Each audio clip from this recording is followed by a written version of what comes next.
The land of Judea was a land that had many diverse expressions of Judaism.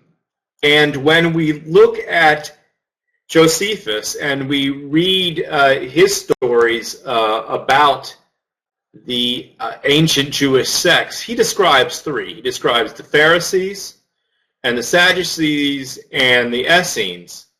And he also describes a fourth philosophy, the people known as the Sicarii, or the dagger men. So these four groups that he describes are also known in the New Testament. Well, not really. The Pharisees are known in the New Testament. The Sadducees are known in the New Testament. Of course, the Palestinian Jesus movement is the story that is in the Gospels. The Essenes are not described necessarily in the New Testament. And this fourth group, this radical group, the Essenes, Pharisees, Sadducees, this fourth group, the Sicarii, they are not described directly, but there is an inference that one can gain from the Gospels that there is a tremendous amount of tension between the many Jewish groups and the Romans. So the fourth philosophy, they're really, the Sicarii, they're the Jewish revolutionaries. And they could be from any sect, any group.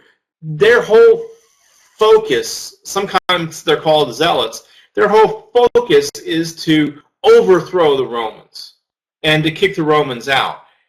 But each of these groups, the Essenes, Pharisees, and Sadducees, and the Jesus movement had tensions with the Romans, but they're very different in their beliefs. So let's take some time and talk about each one of them. Now, belonging to any one of these groups could be priests or scribes. I mean, scribes are really those who are just copyists. You know, they're secretaries. People who could read and write.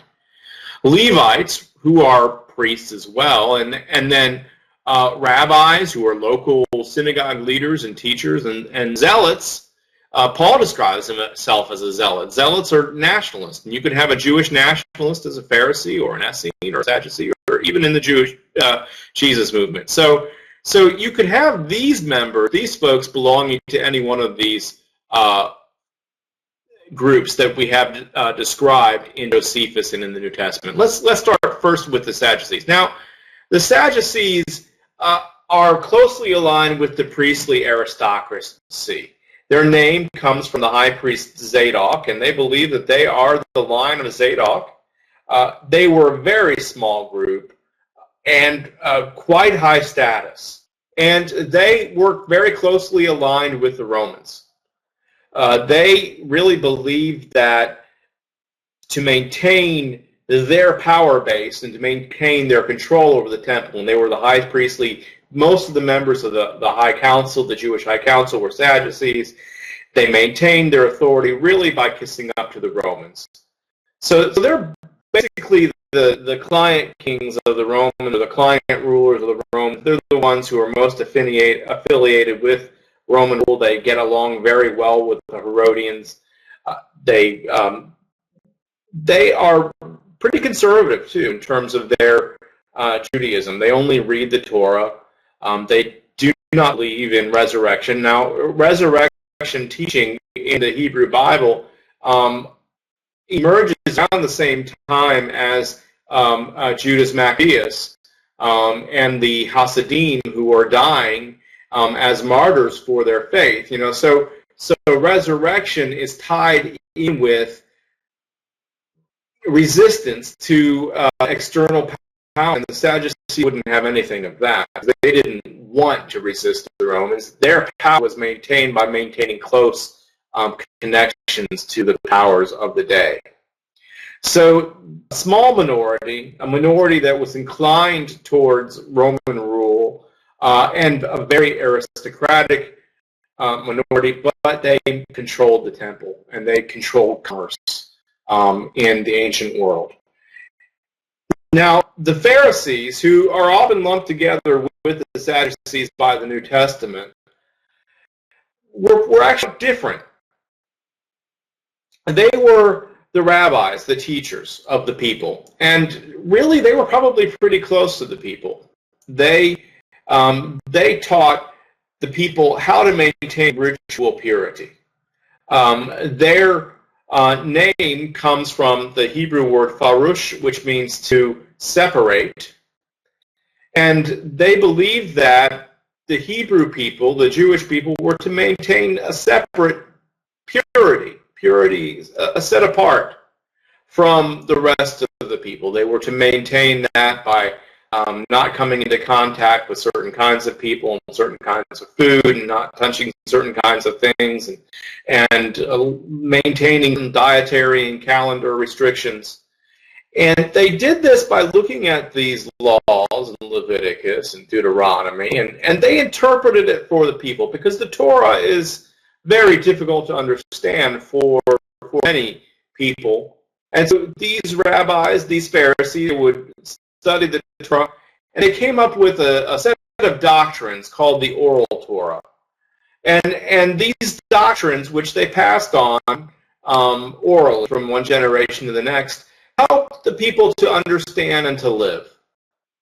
So if it said, to maintain a certain kind of ritual purity, they would say how long and when it had to start. So if you had a child, and you were supposed to maintain purity after having child because of the blood loss, the Pharisees could tell you, well, you need to be in seclusion for 7 days, and then you can be only around women for another 7 days, and then after a certain time you could connect up with members of the opposite sex.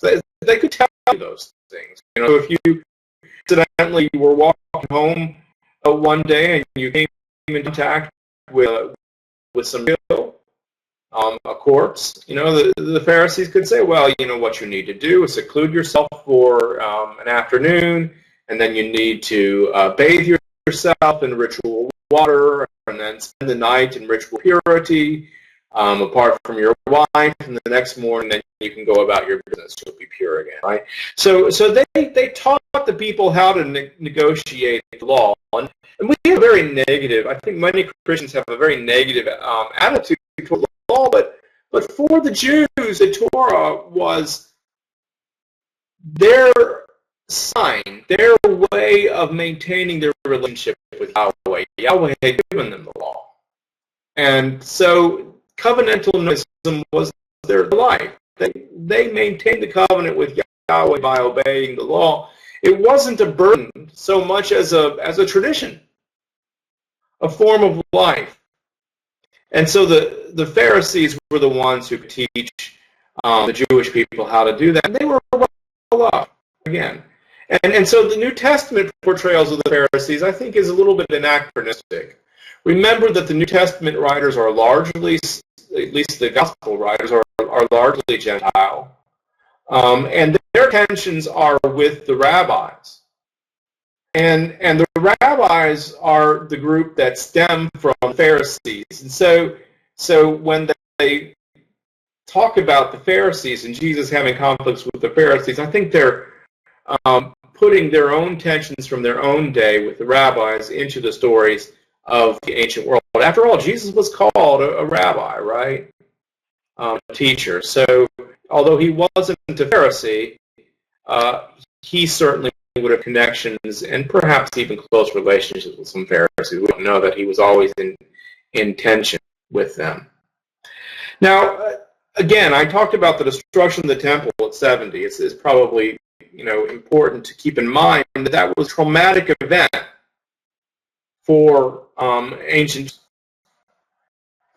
And without that center, without that place where sacrifices were being made and where God's presence could be experienced, Jews had to rethink what it is they believed and how it is they would believe. And so rabbis came together in Jamnia and established an academy sometime around 90. And this academy, Jamnia, persists, for several decades and becomes a place where people can study and interpret the law. It's a place where the Jews really sort of made their decisions about what finally belongs to their canon. I talked about the formation of the canon in Jamnia around 90, and that's probably somewhat accurate. And it leads also then to the oral Torah that the rabbis shared being written down as well. And the book that collects all of the oral teachings of the great rabbis is called the Mishnah. Mishnah then becomes kind of a touchstone. It allows the Jews to have a written text through which to interpret their Torah and how to live. And so Rabbinic Judaism is a response to the destruction of the temple in 70. And the rabbis are trying to understand, trying to seek in the scriptures how to live according to God's will after the destruction of the temple. And they established this Center for Learning and Teaching in Jamnia, and that becomes really a portion of what it is they're doing. Now, and they're an offshoot of the rabbis, and like I said, of the Pharisees, and the tensions with early rabbis in the late second century, late first century, early second century, are reflected in the gospel texts. Another group that is not mentioned in the New Testament are the Essenes. But they were well known in antiquity. Josephus knows them, Pliny knows them. And they were a group of people who split off, who split off from the Torah-observant Sadducees. They couldn't stand Pharisees, but they were probably related to a certain degree to the Sadducees, but they were more holy. They wanted to maintain their ritual purity. And so they formed this monastery out in the desert. You see these places where they collected rain. You can see channels in the settlement as it's been dug up. You can see also wading pools. So they engaged in ritual bathing and ritual purity in order to maintain their ritual purity. And they focused on the end days. They really believed that the end time was coming at any point. And they were the authors of the Dead Sea Scrolls. They were the ones who copied the Old Testament documents that were found among the Dead Sea Scrolls. And of course, the sectarian documents reflect Essene philosophy as we understand it from Josephus. So they're clearly a sect within Judaism. They're very interesting to study because first we learn something about how ancient monastic communities were formed in Judaism, which is fascinating. But the other fascinating thing we can learn from the Essene documents is how strict they were in terms of their understanding of ritual purity and the following of the calendar. So these were, essential and important parts of Jewish understanding. So Jesus' life was framed by Jewish wars for independence, right? The Maccabean Revolt, 150 years before Jesus' life. The Jewish Revolt, 30 years after it, and then much later, the Bar Kokhba Revolt. I think it's important to understand that when we look at Jesus' words and when we look at the Gospels, we have to understand that Jesus' life has to be interpreted in the context of, first, Jewish thought and religion, but also in this historical period and the tensions between the Jews and overlords and the various groups and the people who are fighting and the belief in the end time and the belief that things can't get any worse, this apocalyptic understanding that was so part of Jewish nationalism. So I think this is what's really important. I mean, we study the Greco-Roman world and understand the lives of the pagans and the people who would have first heard the gospel outside of Judea. And the earliest Christians really within, within just a few years of Jesus' death and resurrection, Paul was preaching to pagans. Paul was preaching to Gentiles, right? So we have to understand the Greco-Roman world in order to understand the New Testament, because that was the audience that the Gospels were written to and that Paul was writing to, largely Gentiles.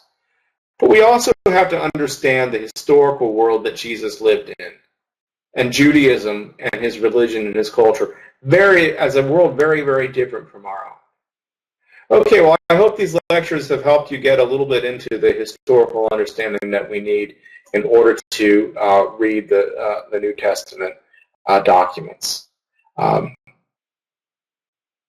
Thank you.